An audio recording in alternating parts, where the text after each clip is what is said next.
We just did not know we would ever be saying these words. Like, welcome to my series on how a global movement got turned into a sex cult by the media, weaponized by the FBI, and is now the target of a government takedown. Hi, I'm Aubrey, and I teach a practice called orgasmic meditation, which was created by a woman who is now indicted. Once upon a time, there was One Taste, a thriving world of people learning orgasmic meditation, also known as OM. It was a world created from feminine principles.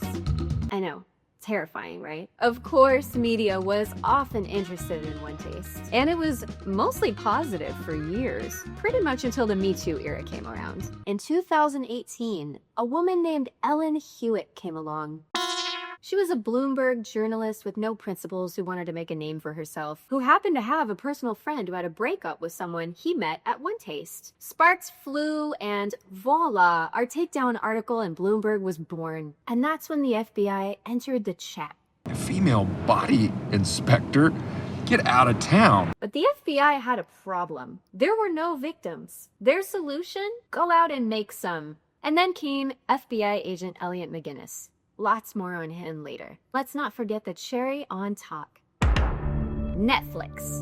Along with Sarah Gibson, they stole footage, paid for fake journals, and packaged it all into a documentary that looks like a bad HBO softcore from the 90s. And now, Nicole Daedong, who created All in One Taste, and Rachel Cherwitz, who used to be the head of sales for One Taste, are facing actual federal charges. Not for sex trafficking, because that would require, you know, actual trafficked people. Instead, they're charged with conspiracy to force labor, which basically means the government made some stuff up. Let's sprinkle some crack on them and get out of here. What's happening here isn't about justice. It's about control. It's about criminalizing women's sexuality and sovereignty. And it should scare you because if it can happen to us, it can happen to anyone. So stay tuned for the whole series. If I don't get flagged for content first.